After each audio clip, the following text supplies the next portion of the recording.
மிக சமீபத்தில ஒரு இரண்டு நூற்றாண்டுகளில் இருக்கக்கூடிய வரலாற்றை நாம் பார்ப்பது மிக புரிதலை நமக்கு தரக்கூடியதாக இருக்கும், தெளிவான புரிதலை தரக்கூடியதாக இருக்கும்.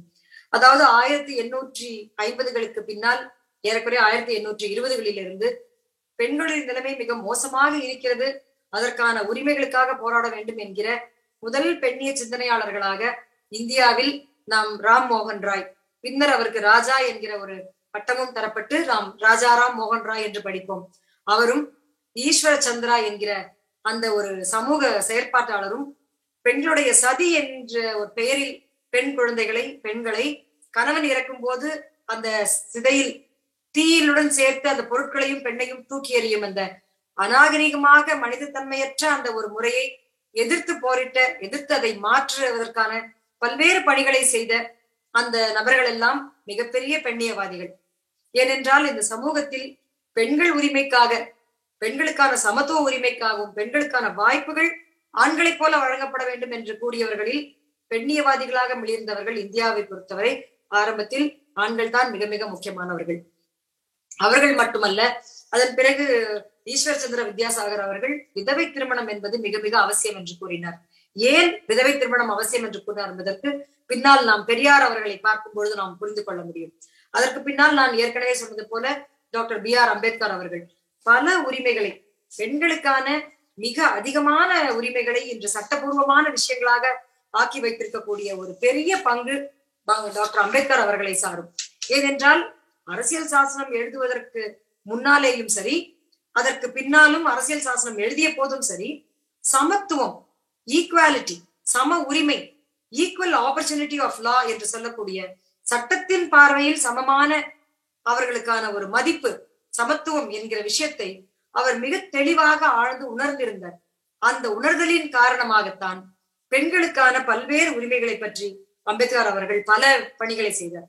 பெண்கள் மட்டுமல்ல, தாழ்த்தப்பட்ட மக்கள், பட்டியலினத்தவர், பழங்குடியினர், இப்படி யாரெல்லாம் விளிம்பு நிலையில் இருக்கிறார்களோ அவர்கள் உரிமைகளை பற்றி அம்பேத்கர் அவர்கள் மிக அதிகமான அக்கறை செலுத்தினார். ஏனென்றால் பெண்களும் விளிம்பு நிலையில் இருந்த மக்களினுடைய ஒரு பங்கு. இது நம்ம ஒரு ஹாரிசான்டல் ரிசர்வேஷன் என்று சொல்வார்கள்.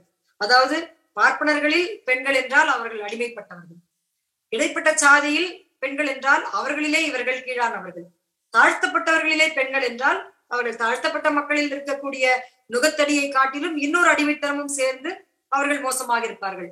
இஸ்லாமியர்களாக, மத சிறுபான்மையினராக, இன்னும் வேறு விதமான மொழி சிறுபான்மையினராக, இப்படி எப்படி இருந்தாலும் அதில் இருக்கக்கூடிய பெண்கள் அந்த மக்கள் ஆண்களை காட்டிலும் ஒரு படி குறைவாக இன்னும் சில விஷயங்கள் உரிமைகள் அற்றவர்களாக இருக்கிறார்கள் என்பதுதான் உண்மையான ஒரு நிலையாக இருந்தது. அப்படி இருக்கும் பொழுது இந்தியா முழுவதும் பெண்களுக்கு ஓட்டுரிமை என்கிற ஒரு சுதந்திரம் டாக்டர் அம்பேத்கர் அவர்களால் மிக தெளிவாக மீண்டும் மீண்டும் முன்வைக்கப்பட்டு அரசியல் சாசனம் எழுதி 1950 ஜனவரி 26 இந்தியா குடியரசு ஆன நாளில் இந்தியாவில் இருக்க அனைத்து பெண்களுக்கும் ஓட்டுரிமை வந்தது. இது பெண்களினுடைய உரிமைக்கான போராட்டத்தில், ஒரு பெண்ணிய இயக்கங்களின் வரலாற்றில் மிகப்பெரிய ஒரு மைல்கல். ஏனென்றால் உங்களுக்கு எல்லாம் தெரிந்திருக்கும், அமெரிக்காவில் அமெரிக்க பெண்களினுடைய இயக்கத்தில் அவர்களுடைய முக்கியமான கோரிக்கை 1900களில் ஓட்டுரிமை எங்களுக்கும் வேண்டும் என்பதாக இருந்தது. அமெரிக்க பெண்களுக்கு அரை நூற்றாண்டு காலத்திற்கும் அதிகமான காலம் தேவைப்பட்டது அவர்களுக்கு ஓட்டுரிமை கிடைப்பதற்கு. ஆனால் இந்திய பெண்களுக்கு அவ்வாறு இல்லாமல் போனதற்கு மிகப்பெரிய பெண்ணியவாதியான டாக்டர் B.R. அம்பேத்கர் அவர்கள் அந்த பணியை அரசியல் சாசன அடிப்படை உரிமையாக மாற்றியதே ஒரு காரணம். அடுத்து பெண்களுடைய கல்வியை பற்றி மிக அதிகமான முக்கியத்துவத்தை கொடுத்து அதற்கான பள்ளிக்கூடங்கள் எல்லாம் கூட அவர் நடத்தி இருக்கிறார். இன்னும் பெண்ணியவாதிகளில், பெண்ணிய இயக்கங்களில் மிக சிறப்பான முன்னோடி என்று இந்தியாவில் ஒரு முன்னோடியை நாம் பெண்களில் சொல்ல வேண்டும் என்றால் சாவித்ரிபாய் பூலே அவர்களுக்கு கல்வி கற்பதற்கான வாய்ப்பு கிடைக்க வேண்டும் என்ற ஒரு எண்ணத்தின் காரணத்தால் ஒரு உயரிய பார்ப்பன சமூகத்தை சார்ந்தவராக இருந்தாலும் கூட பெண்களுக்கென்றே தனி பள்ளிக்கூடங்களை ஓரிடத்தில் ஆரம்பித்து 3 பள்ளிக்கூடங்களை நிறுவி 150 மாணவர்களுக்கு தானே ஆசிரியராக இருந்து அதற்கு பின்னால் இந்தியாவெங்கும் 74 பள்ளிக்கூடங்களை 1850களிலே 1874 கூட அவர் 74 பள்ளிகளை நிறுவினார். அப்படி பெண்ணுக்கு கல்வி தருவது என்பது அவர்கள் வாழ்க்கையை, அவருடைய உரிமைகளை அளிப்பது, அவர்கள் சுதந்திரத்திற்கும் முன்னேற்றத்திற்கும் வழிகோலுவது பொருளாதார ரீதியாக அவர்களை உயர்வாக்குவது மற்ற மக்களைப் போல அவர்களுக்கு மதிப்பையும் மரியாதையும் உரிமைகளையும் தரக்கூடியது என்பதால் கல்வி என்கிற வாய்ப்பு பெண்களுக்கான சம வாய்ப்பாக அளிக்கப்பட வேண்டும் என்பதில் இவர்கள் எல்லாம் மிகப்பெரிய பங்காற்றினார்கள். இவையெல்லாம் இந்தியாவில் பெண்ணிய இயக்கங்களில் மிக ஆரம்ப காலத்தில் நடைபெற்ற மிக முக்கியமான முன்னெடுப்புகள். இன்னும் குறிப்பாக ஒரு சமூக ரீதியான சாதி ரீதியான கலாச்சாரம் என்பது இந்தியாவை பொறுத்தவரை ஒரு பெண்ணடிமைத்தனத்திற்கும் பெண்களுக்கு எதிரான கருத்துக்களை மிக ஆழமாக ஊன்றி இது ஒரு ஆலவிருட்சம் போல வளர்ந்திருப்பதற்கும் ஒரு காரணமாக இருக்கிறது. ஏனென்றால் சாதி என்கிற அந்த ஒரு படிநிலை தான் பெண்களுக்கான அகமண முறையை வலியுறுத்துகிறது. அந்த அகமண முறையை வலியுறுத்தும் பொழுது பெண்களினுடைய சுதந்திரம், வேறு ஒருவரை விரும்புவது, இணையரை தேர்ந்து கொள்வது, இதற்கான எந்த வாய்ப்புமே இல்லாமல் வேதத்திலே மனுஸ்மிருதியிலே சொல்லியிருப்பது போல பெண்கள் பிறக்கும் பொழுது ஆண்களுக்கும் அப்பாக்களுக்கும் திருமணமான பின்னால் கணவன்மார்களுக்கும் வயதான காலத்தில் மகன்களுக்கும் கட்டுப்பட்டு தங்கள் வாழ்க்கையை வைத்துக் கொள்ள வேண்டும் என்கிற ஒரு நிலைமையை எல்லா இடங்களிலும் நீக்கமர தொடர்ச்சியாக இருப்பதற்கான ஒரு ஏற்பாட்டை இப்படியெல்லாம் இந்த இந்துத்துவம் என்கிற சாதி அடிப்படையில் இருக்கக்கூடிய நால்வர்ணத்தை போதிக்கிற சாதி படிநிலைக்கான இந்த இந்து தத்துவம் இந்தியா முழுவதையும் எல்லா மாநிலங்களிலும் கூட இந்த விஷயத்தை எடுத்துக்கொண்டு வந்தது. எனவே பெண்ணிய போராட்டங்கள் அல்லது பெண்ணுக்கான சிறப்பான ஒரு நிலை என்பது நாம் சொல்லக்கூடிய ஏறக்குறைய 12ஆம் நூற்றாண்டில் கூட ஒரு 60க்கும் மேற்பட்ட பெண் கவிஞர்கள், பெண் ஔவையார் உட்பட இன்னும் பல்வேறு ஆழ்வார்களிலும் நாயன்மார்களிலும் கூட இருந்த பெண்கள், இவர்கள் எல்லாம் சேர்த்து பார்க்கும் பொழுது அவ்வளவு உயர்வான இந்த சமூகம் பிற்காலத்தில் ஒரு இந்துத்துவ கருத்துக்களின் அடிப்படையில், வர்ணாசிர தர்மத்தின் அடிப்படையில் பெண்களை மிக மோசமாக பாவிக்கக்கூடிய, பெண்களை மிக இரண்டாம் பட்சத்திலும் அதைவிட கீழாகவும் வைக்கக்கூடிய, எவ்வித உரிமையும் தராமல் குழந்தைகளை திருமணம் செய்து கொடுத்து அவர்களை மனிதர்களாகவே பார்க்காமல் இருந்த ஒரு நிலைமையை ஏற்படுத்தி இருந்தது. பெரியார் மிகப்பெரிய இன்னொரு நம்முடைய வரலாறு, உலகம் முழுவதிலும் இருக்கக்கூடிய எல்லா இயக்கங்களிலுமே கூட தந்தை பெரியார் அவர்கள் மிகப்பெரிய ஒரு பெண்ணியவாதி. அவர் எந்த விதமான சமரசமற்ற போராட்டத்தையும் செய்து தமிழ்நாட்டை இந்தியாவிலேயே பெண்களுடைய உரிமைகளிலும் அவர்களுடைய நிலைமையும் இன்றைக்கு மிகப்பெரிய அளவில் ஒரு மாற்றத்தை காண்கிற அளவில் கொடுப்பதற்கு அவர் ஒரு தனித்துவமான ஒரு போராளி என்பதில் எவ்விதமான சந்தேகமும் இல்லை. விதவை திருமணங்களை, சுயமரியாதை திருமணங்களை ஆதரித்த பெரியார் அவர்கள் விதவை திருமணங்களை மிக அதிகமாக ஊக்குவித்தார்.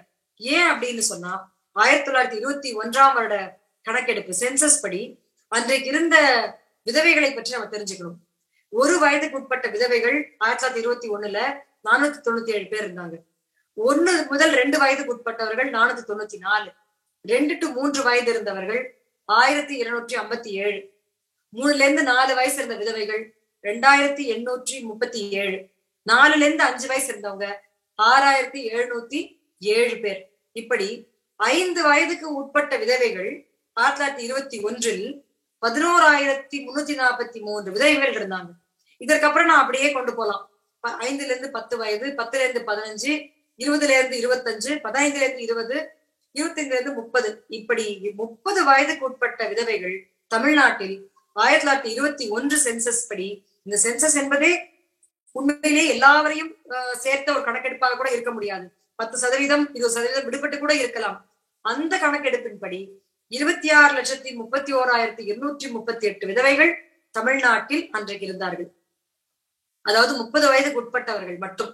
இந்த சூழ்நிலையில் இந்த விதவைகளை பற்றி சொந்த குடும்பங்களே, தங்கள் பெற்றோர்களே அவர்களை ஒரு வேண்டாத ஒரு பொருளாக, அல்லது அவர்கள் பிறந்திருக்கவே கூடாது என்பது போலவும், அவர்கள் ஒரு அவப்பெயரை தரக்கூடியவர்களாகவும், தங்கள் குழந்தைகளை தங்கள் பெற்றோரை தீண்டத்தகாதவர்களாக பார்த்த அந்த பார்வை மிகுந்த வேதனையையும் மன உளைச்சலையும் பெரியாருக்கு ஏற்படுத்தியதாக எழுதுகிறார். அப்படி இருக்கும் பொழுது விதவை திருமணங்கள் என்பது இந்த சமூகத்தில் மிக முக்கியமானது. குழந்தை திருமணத்தை தவிர்க்க வேண்டும் என்பதற்காகவும் கூட 1929 சாரதா சட்டம் என்று சைல்ட் மேரேஜ் ரெஸ்ட்ரெயின்ட் ஆக்ட், குழந்தை திருமணங்கள் தடுப்பு சட்டம் என்கிற ஒரு சட்டமும் கொண்டு வந்தார்கள். அந்த சாரதா சட்டம் கொண்டு வரும்போது குழந்தைக்கு குறைஞ்சபட்சம் 14 வயது இருந்தால்தான் திருமணம் செய்ய வேண்டும் என்கிற ஒரு சட்டம் கொண்டு வரப்பட்டது. அதாவது 14. இன்றைக்கு நம்முடைய நாகமையார் பள்ளிக்கூடத்தினுடைய குழந்தைகள் இங்க இருக்காங்க. அவங்களுக்கெல்லாம் இந்நேரம் கல்யாணம் ஆகி 2-3 வருஷம் ஆயிருக்கும். அப்படி குழந்தையாக இருப்பவர்கள் திருமணம் செய்யறதுக்கே ஒரு சட்டம் போட்டுதான் 14 வயசுல பண்ணுங்கன்னு சொல்ற மாதிரி இருந்தது. அப்படி என்றால் 14க்கு முன்னாடி திருமணம் ஆவது என்பதுதான் சமூகத்தினுடைய இயல்பாக இருந்தது. டாக்டர் அம்பேத்கர் அவர்களின் முதல் மனைவி கூட அவருக்கு திருமணம் ஆகும்போது 9 வயது, டாக்டர் அம்பேத்கர் அவர்களுக்கு 16 வயது. நான் ஏன் சொல்றேன்னா சமூகம் அப்படிப்பட்ட சமூகமாக இருந்தது என்பதை நம்ம புரிஞ்சுக்கிறதுக்காக. அப்போ இந்த இடங்கள்ல இருந்து இன்றைக்கு நாம் 18 வயது நிரம்பினால்தான் பெண்ணுக்கு திருமணம், 21 வயது என்று சொல்லும் பொழுது இன்றைக்கும் கூட இதுல மிகப்பெரிய பிரச்சனை இருக்கு. அதற்கு நான் பின்னால் வருகிறேன். 18 வயதுக்கு உட்பட்ட குழந்தைகளுக்கு திருமணம் ஆவது 2014 கூட யூனிசெஃபின் கணக்கைப்படி 43% திருமணங்கள் இந்தியாவில் குழந்தை திருமணங்களாக இருக்கிறது என்பது நாம் கேள்விப்படுறோம். அது ஒரு பக்கம். இப்படி இந்த சாரதா சட்டத்தை கூட எதிர்த்தவர்கள் யாருன்னு சொன்னா, சனாதனத்திற்கு எதிரான விஷயம் இது, எங்களுடைய வேதங்களிலே ஒரு பெண் பூப்படைந்து விட்ட பின் திருமணம் செய்யக்கூடாது என்கிற விஷயம் இருக்கிறது, ஒரு தெய்வ நிந்தனைக்கு ஆளாகக்கூடிய ஒரு விஷயத்தை நீங்கள் சட்டமாக போடுகிறீர்கள், எனவே எங்களுக்கு சட்டம் எங்களுக்கு ஒத்து வராது என்று எதிர்ப்பை காட்டியவர்களும் இந்த சனாதன தர்மத்தை மிக அதிகமாக தூக்கி பிடித்தவர்கள் தான். அப்படி இருந்தும் இந்த சமூகத்தில் இதற்கான போராட்டங்களும் இதற்கான கருத்து பரப்பல்களும் விழிப்புணர்வு இயக்கங்களும் சுயமரியாதை இயக்கமும் மிகப்பெரிய பணியாற்றி இந்த சமூகத்தில் மிகப்பெரிய மாற்றங்களை கொண்டு வந்தது என்றால் அதில் எவ்விதமான ஒரு மாற்று கருத்தும் இருக்க முடியாது. சரி, இப்பொழுது இப்படியெல்லாம் இருக்கும் பொழுது இன்றைக்கு பெண் குழந்தைகளுக்கு படிப்பதற்கான வாய்ப்பு, அவர்கள் படித்து முடித்து விட்டு எந்த வேலைக்கு வேண்டுமானாலும் போகலாம் என்று பார்க்கும் பொழுது இன்றைய காலகட்டத்தில் திருமணம் என்கிற அந்த நிறுவனம் பெண்களை மிகவும் பின்னுக்கு இழுப்பதாக இருக்கிறது. குறிப்பாக திருமண தேர்வு என்று சொல்லக்கூடிய தன் இணையை தான் தேர்ந்து கொள்வது, அல்லது விரும்பி ஒரு சுயமரியாதை திருமணத்தை செய்து கொள்வது என்கிற கருத்துக்கே பெண்களும் சரி ஆண்களும் சரி குடும்பங்களும் வராமல் இருக்கிறது. இன்னும் சொல்ல போனால் சாதிய சிந்தனைகள், சாதியை விட்டு சாதி திருமணம் செய்து கொண்டால் அது எங்களுக்கு அவமானம், எங்களுக்கு அவப்பெயரை உண்டாக்கும், எங்களுக்கு கௌரவ குறைச்சல் என்று தங்கள் வீட்டு பெண் குழந்தைகளை, தங்கள் வீட்டு ஆண் குழந்தைகளை, மாற்றார் வீட்டு பெண் குழந்தைகளையும் ஆண்களையும் கொலை செய்ய தயங்காத சமூகமாக, ஆணவ படுகொலைகள் நடந்து வரும் சமூகமாக நம் சமூகம் இருந்து வருகிறது. இந்த சாதியை இப்படியே இருக்க வேண்டும் என்று கருதுபவர்கள் யார்? அரசியல் செய்பவர்கள்.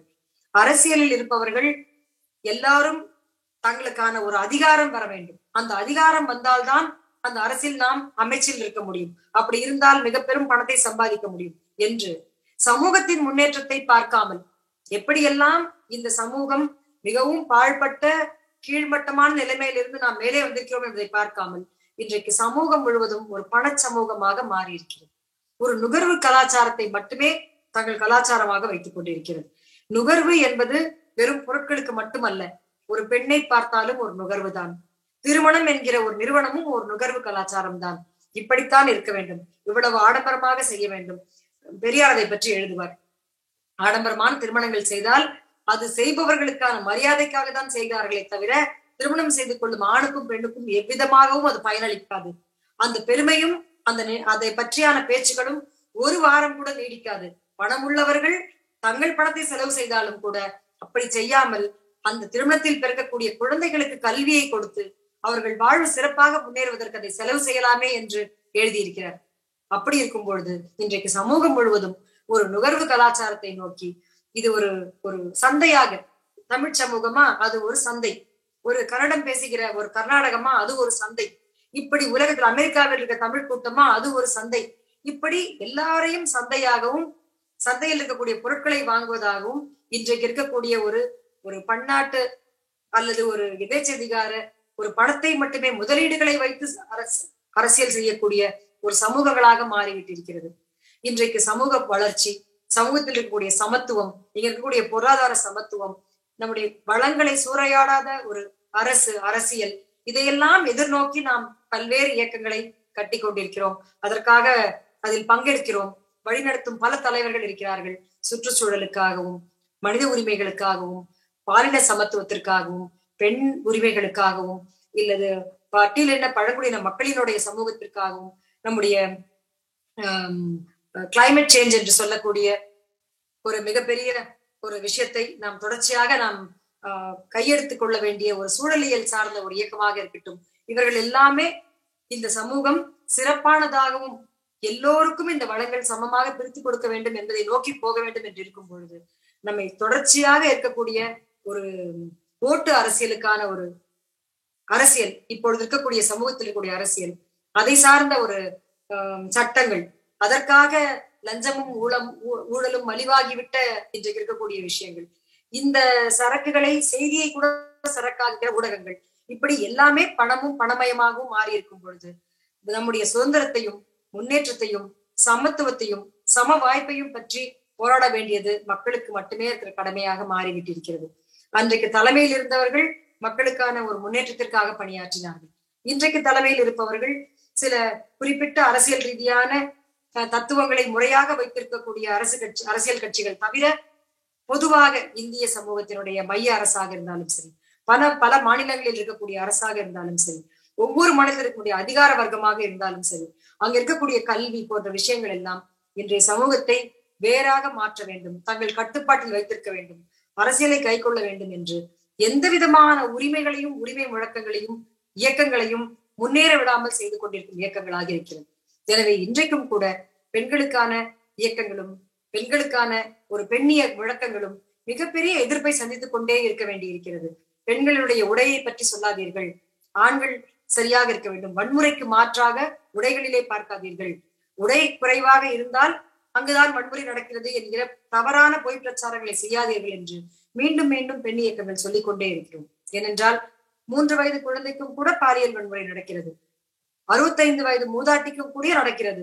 அப்பொழுது அவர்கள் உடை பிரச்சனை இல்லை, ஆணாதிக்கமும் வன்முறையை தாம் தப்பித்துக் கொண்டு வந்துவிடலாம் என்கிற இந்த சட்டம் நீதியை பற்றிய எவ்விதமான நியாயமாக இருக்கிறது என்கிற ஒரு பயமும் அச்சமும் இல்லாமல் எல்லாமே தாங்கள் வெளிவந்து விடலாம் என்கிற ஒரு சிந்தனையோடு இருக்கக்கூடிய ஒரு சமூகமாக மாறி இருக்கிறது. ஆண்மை பெண்மை போன்ற கற்பிதங்கள் எல்லாம் எதிர்மறையாக பயன்படுத்தக்கூடிய ஒரு விஷயங்களை நாம் பார்க்கிறோம். பெண்மை என்றால் அவர்கள் கவர்ச்சி பொருள், பெண்மை என்றால் அவர்கள் அழகு, பெண்மை என்றால் நளினம் என்பதாக மட்டுமே சுருக்கிவிடும் ஒரு பார்வையை மீண்டும் மீண்டும் சரக்கு போல விற்று கொண்டே இருக்கிறார்கள். பெரியார் அவர்கள் மிக தெளிவாக சொல்வார்கள், ஆண்களும் பெண்களும் சமமான தகுதிகளை ஆற்றல்களை வைத்துக் கொண்டிருக்கிறார்கள். ஏனென்றால் நம் சமூகத்தில் ஒவ்வொருவரும், இங்கு கேட்டுக்கொண்டிருக்கும் ஒவ்வொருவருக்கும் தெரியும், அறிவாளியாக நல்ல ஆற்றலுடன் இருக்கக்கூடிய ஒரு வீரர்களாக, அதாவது எந்த விதத்துக்கும் அச்சப்படாதவர்களாக இருக்கக்கூடிய ஆண்களை உங்களுக்கு தெரியும். அதே போல அறிவாளிகளாகவும் ஆற்றல் மிக்க அச்சப்படாத இருக்கக்கூடிய பெண்களையும் உங்களுக்கு தெரியும். அதே நேரத்தில் முட்டாள்களாகவும் கோழைகளாகவும் யாருக்காகவும் எந்த நியாயத்தையும் பேசாத ஆண்களையும் உங்களுக்கு எல்லாம் தெரியும். முட்டாள்களாக கோழைகளாக யாருக்கும் இந்த நியாயத்தையும் சொல்லாத பெண்களையும் உங்களுக்கு தெரியும். எனவே பெரியார் சொல்லுவார், கடவுள்தான் படைத்தவர் என்று சொல்வீர்கள் என்றால் அந்த கடவுள் எவ்வளவு பாகுபாட்டுடன் ஆற்றல்கள் இல்லாமல் பெண்களையும் ஆற்றல்களுடன் ஆண்களையும் படைத்திருக்கிறார் என்று சொன்னால் அது மிகப்பெரிய முட்டாள்தான் என்று சொல்வார். நீங்கள் கடவுளை நம்புகிறீர்கள் என்றால் அவரே சமத்துவமாகத்தான் படைத்திருக்கிறார் என்பதை கூட தெரியாமல் இருக்கிறீர்கள் என்று அவர்களை பார்த்து சொல்லும் பொழுது, இந்த ஆண்களும் பெண்களும் சமமாக நாம் உயிர் பெற்றிருந்தாலும் கூட இன்னும் பல்வேறு விதங்களில் இங்கு மருத்துவர் சரோஜா அவர்களுக்கு தெரியும் எப்படி பெண்களாக இருப்பவர்களுக்கு பல அதிகமான ஆற்றல்கள் இருக்கிறது. மூளையில் எப்படி அவர்களுக்கு இடது பக்கமும் வலது பக்கமும் மிக அதிகமான கனெக்ஷன்ஸ் இருப்பதால் அவர்கள் ஒரு இலக்கியம், நுண்கலை, திறன், மொழி ஆற்றல் போன்ற விஷயங்கள் எல்லாம் சிறப்பானவர்களாக இருக்கிறார்கள். அறிவியல் பூர்வமாகவே பெண்களும் பெண்ணினமும் உயர்வானதாக இருக்கிறது என்பது விஞ்ஞான உலகத்துக்கு தெரிந்த விஷயம். அப்படி கூட இல்லாமல் இருக்கக்கூடிய சமத்துவத்தையும் சம வாய்ப்பையும் நாம் பெற வேண்டும் என்பதும், அதை அளிப்பதற்கான ஒரு பணியில் ஆண்களும் நம்மை இணைத்துக் கொள்ள வேண்டும் என்பதுதான் முக்கியம். நான் ஏற்கனவே சொல்லிவிட்டேன், இந்தியாவில் குறிப்பாக தமிழ்நாட்டில் மிகப்பெரிய பெண்ணியவாதிகள், சிறப்பான பெண்ணியல்வாதிகள் என்றால் அவர்கள் ஆண்களை துவங்கி ஆரம்பிக்கிறது. நாம் எல்லாரும் கூட எல்லாருமே பெண்ணியவாதிகளாக இருக்க முடியும். அதற்கான சிறு சிறு விஷயங்களை நாளை நாம் எப்படி இருக்க வேண்டும் என்பதை பற்றி கூறி, அப்ப இன்றைக்கு நாம் எப்படி இருக்கும் பொழுது நாளைக்கு நாம் எப்படி பார்க்கணும்னு சொன்னா, இந்த திருமணம் அப்படிங்கிற விஷயம் மிகப்பெரிய ஒரு நிறுவனமாக பெண்களுக்கு வாய்ப்பு தராம இருக்குன்னு ஏற்கனவே சொன்னோம். அப்ப நாம் நம்முடைய வீட்டு குழந்தைகளுக்கு பெண் குழந்தை எனக்கு வளர்ந்துகிட்டே இருக்கா, அவளுக்கு நான் ஒரு நகையெல்லாம் சேர்த்து வச்சுட்டேன், அவளுக்கு வேண்டிய திருமணத்திற்கான வெள்ளி பாத்திரங்கள் சேர்த்து வச்சுட்டேன், அவளுக்கான பட்டு உடைகளுக்கான பணத்தை சேர்த்து வச்சுட்டேன் அப்படின்னு நாம் ஒருபோதும் சொல்லக்கூடாது. ஏனென்றால் நாம் ஆண்களை பார்த்து, என் பையன் வளர்ந்துகிட்டே இருக்கான், 16 வயசு ஆயிடுச்சு, அவனுக்கு ஒரு 40-50 சவரன் சேர்த்து வச்சாதான் நல்ல வாழ்க்கை கிடைக்கும், அந்த பையனை நான் கரை சேர்த்தி விட்டுறேன் அவனுக்கு ஒரு ஒரு 2 கிலோ வெள்ளி வாங்கி வச்சுட்டேன் அப்படின்னு நாம சொல்றது இல்லை. நம் வீட்டு குழந்தைகள் தான். ஏன் அப்படி சொல்றது இல்லைன்னா, நமக்கு தெரியும் இந்த நகையும் இந்த புடவையும் வெள்ளி பாத்திரங்களும் அந்த ஆண் குழந்தைக்கு வாழ்க்கையை தீர்மானிக்காது. ஆனால் பெண் குழந்தைக்கு தீர்மானிக்கும் நாம் நம்புறோம். ஏன் அப்படின்னு சொன்னா, நம்முடைய பார்வையும் நம்முடைய சிந்தனையும் ஏற்கனவே சொன்னது போல அறிவுக்கும் கேள்வி கேட்பதற்கும் இல்லாமல், நாம் நம்முடைய ஒரு சரியான சிந்தனைக்கு போகாமல் சமூகத்தினுடைய கட்டுப்பாட்டுக்குள், கண்டிஷனிங் ஆஃப் சொசைட்டி என்று சொல்லக்கூடிய அந்த சிந்தனையில இருக்கிறோம். அப்ப ஆண் குழந்தைக்கு ஒரு 100 பவுன் சேர்த்து வச்சுட்டா, அவனுக்கு நல்ல பொண்டாட்டியா பார்த்து கல்யாணம் பண்ணி வச்சுட்டா அவனுடைய வாழ்க்கை சிறப்பாகும். ஏன் சொல்ல மாட்டேங்கிறோம்னா, நமக்கு தெரியும் அவனுடைய படிப்பு, அவன் ஆற்றல், அவனுடைய சம்பாத்தியம், அவன் சமூகத்தில் மற்றவர்களுடன் வைத்துக் கொண்டிருக்கக்கூடிய நல் உறவு, அதுதான் நல்வாழ்க்கையை அமைத்துக் கொடுக்கும் என்று நாம் நம்புகிறோம். இதே விஷயம் அதே அப்பா அம்மாவிற்கு ஏன் பெண்களுக்கு மாறாக இருக்கிறது என்றால், பெண்களை பொறுத்த வரைக்கும் இன்றைக்கும் நாம் 300-400 ஆண்டுகளுக்கு பின்னால் இருக்கிறோம். ஒரு பெண் பிறந்து வளர்ந்து எவ்வளவு பெரிய பதவிக்கு போனாலும் நல்ல புருஷனாக கிடைக்கணும், நல்ல வாழ்க்கை அமையணும், அவளை நல்ல ஒருத்தனை கட்டி வச்சுட்டேன்னா என் கண்ணை மூடிடுவேன் என்று சொல்லக்கூடிய தாத்தா பாட்டிகளினுடைய வார்த்தைகள் தான் வேறு தவிர, இன்றைக்கு இருக்கக்கூடிய அப்பா அம்மாக்களும் அப்படிப்பட்ட அச்சங்களில் இருக்கிறோம். நாம் என்றைக்கு நம் வீட்டு பெண் குழந்தைகளுக்கு நான் நகை சேர்க்க மாட்டேன், ஒரு செயின், ஒரு கம்மல், ஒன்று வளையலோ அல்லது ஒரு பிரேஸ்லெட்டோ 2-3 கூட பரவாயில்லை என்று நாம் நகைகளை சேர்த்து வைக்காத ஒரு பெற்றோராக சிந்திக்கிறோமோ, அன்றைக்குத்தான் நாம் சமத்துவ உரிமை பற்றி சிந்திக்கிறோம்னு நமக்கு தெரியும். ஏனென்றால் அவையெல்லாம் நல்வாழ்க்கையை கொடுப்பதாக இருந்தால் ஒவ்வொரு ஆணும் தனக்கென்று 100 அல்லது 200 பவுன் நகைகளை வாங்கி வைத்துக் கொள்வதுதான் வாழ்க்கையின் லட்சியம் என்று இருந்து கொண்டிருப்பார். எந்த ஆணும் அப்படி இருப்பதில்லை. அப்ப இந்த திருமண சந்தையில் பெண்ணை விற்க வேண்டும், பெண்ணை கொடுக்க வேண்டும், பெண்ணுக்கு நல்வாழ்க்கை அமைய வேண்டும் நாம் ஏன் நினைக்கிறோம்னு சொன்னா, அந்த பெண்ணுக்கு நல்ல ஆண் கிடைத்தால்தான் அவள் நல்ல துணையுடன் இருப்பாள் என்று நாம் நினைக்கிறோம். ஆண்களுக்கும் நினைக்கிறோம். ஆனா ஆண்களுக்கு நல்ல வாழ்க்கை அமையும், நல்ல மனைவி கிடைக்கணும்னு இருக்கும் பொழுது அது ஒரு எதிர்பார்ப்பு, அது ஒரு விருப்பம். ஆனால் பெண்கள் என்று நினைக்கும் போது அச்சம், ஒரு பயம் வருது. அந்த பயத்துடன் தான் இந்த பெற்றோர்கள் இதெல்லாம் செய்யறாங்க. அதனால்தான் பெண் பிள்ளைகளை மட்டும் பெற்றோர்களை பார்த்து கொஞ்சம் பாவம், அவருக்கு 2 பெண், ரொம்ப பாவம், ஒரே பொண்ணை வச்சிருக்கார் என்பது போன்ற ஒரு மனசிற்குள் அந்த ஒரு கருத்து நமக்கு இழையோடுவதற்கு காரணம், நாம் ஆண்மைய சிந்தனையாளர்களாக இருக்கிறோம், ஆணாதிக்க சமூகத்தினுடைய எச்சங்களாக இருக்கிறோம் என்பதை புரிந்து கொள்ள வேண்டும்.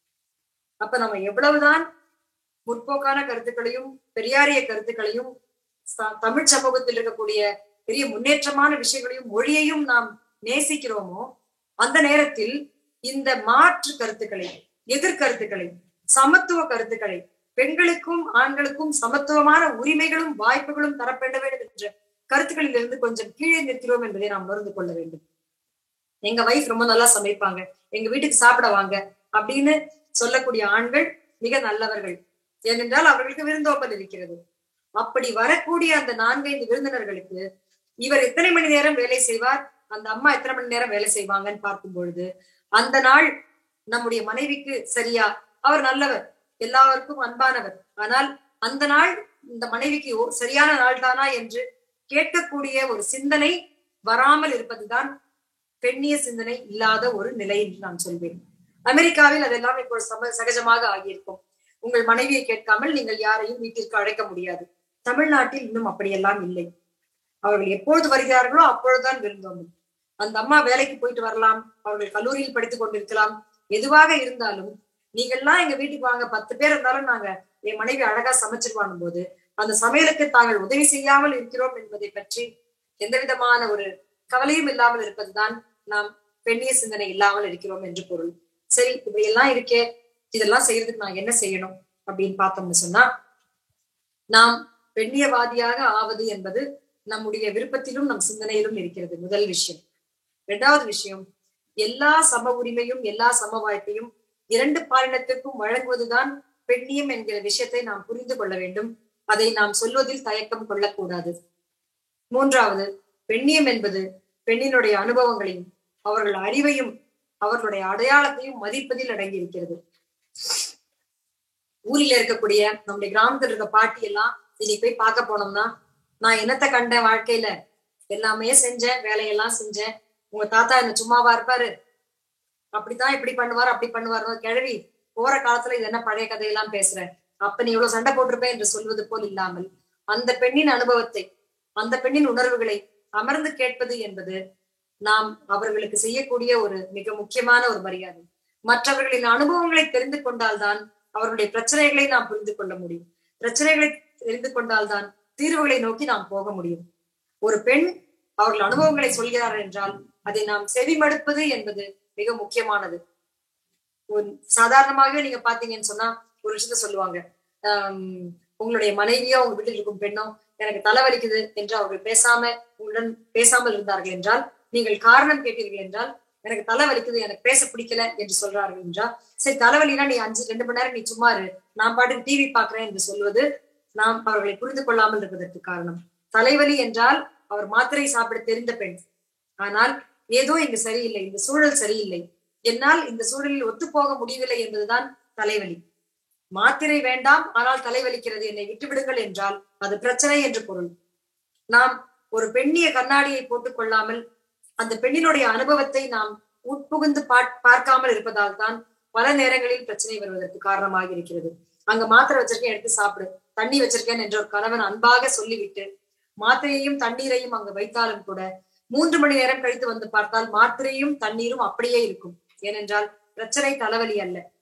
அப்படி என்றால் அவர்களுக்கு செவிசாய்ப்பதும் அவர்களுடைய பிரச்சனைகளையும் அவர்கள் சொல்லாமல் பேசலாமா இல்லையா என்று பேசா பொருளாக பல்வேறு விஷயங்கள் இருப்பதை பற்றி அவர்கள் வருத்தப்படுகிறார்கள் என்றால் அதற்கான செவிகளை பூர்த்தீட்டி வைத்துக் கொண்டு அவர்களை கேட்பது என்பது பெண்ணிய சிந்தனையினுடைய முக்கியமான ஒரு பணி. அதையும் நாம் கை கொள்ள வேண்டும். மனித உரிமைகள் அனைவருக்கும் பொதுவானதாக இருப்பதில்லை, சம வாய்ப்பு அனைவருக்கும் கிடைப்பதில்லை அப்படிங்கிறத நம்ம உணரணும். நீங்கள் அமெரிக்காவில் இருக்கீங்கன்னு சொன்னா அமெரிக்கன் பிளாக்ஸ் என்று சொல்லக்கூடிய அங்க இருக்கக்கூடிய கருப்பர் இனத்தவர்களுக்கும் வெள்ளை இனத்தவர்களுக்கும் சமமான வாய்ப்புகள் இல்லை, சம மனித உரிமைகள் இல்லை. அங்கு கூட பார்த்தீர்கள் என்றால் ஒரு டெத் பெனால்டி என்ற கூடிய மரண தண்டனை விதிக்கப்படும் பொழுது அதே போன்ற குற்றங்களை செய்த வெள்ளை இனத்தவர்களுக்கு 26% குறைவாகவே தான் இவர்களுக்கு அதிகமாகத்தான் அந்த தண்டனை வழங்கப்படுகிறது. எனவே சமூகத்தை பார்க்கும் பொழுது உற்று நோக்குகிற ஒரு கலாச்சாரம் நமக்கு வேண்டி இருக்கிறது. இந்த பிரச்சனைக்கு இவர் பெண்ணாக இருப்பதால் காரணம் இருக்கிறதா, இந்த பிரச்சனைக்கு நான் ஆணாக இருப்பதால் தான் சலுகை கிடைக்கிறதா என்று நாம் ஒரு சுய பரிசோதனையை அடிக்கடி மேற்கொள்ள வேண்டிய அவசியம் நமக்கெல்லாம் இருக்கிறது.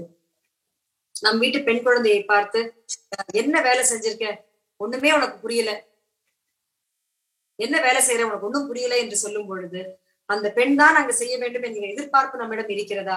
நம் பையனை கூப்பிட்டு எனக்கு உடனே ஒரு காஃபி கொண்டு வா என்று சொல்கிறோமா என்று சுய பரிசோதனை செய்து கொள்ள வேண்டிய அவசியம் நமக்கு இருக்கிறது.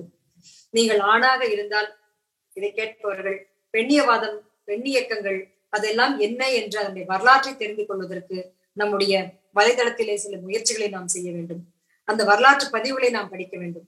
பெண்களாக இருப்போமானால் நம்முடைய பெண் இயக்கங்கள் என்னெல்லாம் செய்தன, எங்கிருந்து நாம் இப்படி வளர்ந்திருக்கிறோம், இப்படி நாம் கல்வியை பெறுவதற்கும் ஆற்றலை பெறுவதற்கும் ஒரு பணி செய்வதற்கும் சம்பாதிப்பதற்கும் நமக்கு இந்த சமூகம் எவ்வளவு பெரிய போராட்டங்களுக்கு அப்புறம்தான் பெண்ணுக்கு நமக்கு இவ்வளவு உரிமைகளை கொடுத்திருக்கிறது என்பதை நாம் கூர்ந்து நோக்கி பார்க்க வேண்டிய பெண்களாக இருக்கிறோம். இது தவிர சிறந்த பெண்ணியவாதிகளாக இருக்க வேண்டும் என்றால் பெண்களின் அடிமைத்தனமான நிலை குறித்து நாம் கேள்விகளை எழுப்ப வேண்டிய அவசியம் இருக்கிறது. திருமணத்தில் இரு வீட்டாரும் சமமாக பங்கு கொள்ளவில்லை என்றால் அதில் அடிமைத்தனம் இருக்கிறது என்பதை உணர்ந்தவர்களாக இருக்க வேண்டும். அந்த விஷயங்களை கேள்வி கேட்க துவங்க வேண்டும் என்பது ஒரு பெண் முடிவாக, ஒரு பெண்ணியவாதியாக இருப்பதற்கு நாம் முன்முடிவுகளுடன் ஒரு விமனை ஜட்ஜ் பண்ணக்கூடாது.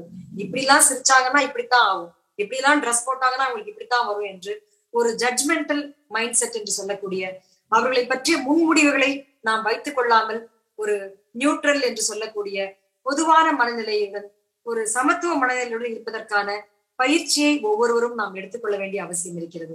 நாம் ஒவ்வொரு முறை பெண்களை திட்டுகிறோம் என்றால் யாராக இருந்தாலும், தவறானவர்களாக இருந்தாலும் கூட பெண் வெறுப்பு என்று சொல்லக்கூடிய மிசோகினி, இந்த பொம்பளைங்க எல்லாம் இப்படிதான், இவங்களுக்கு இடம் கொடுத்தா இப்படித்தான் மடத்தை பிடிப்பாங்க என்பது போல பெண் வெறுப்பை காட்டுகிறோமா என்ற ஒரு சிந்தனையை நாம் உள் சிந்தனையாக நாம் பார்க்க வேண்டும்.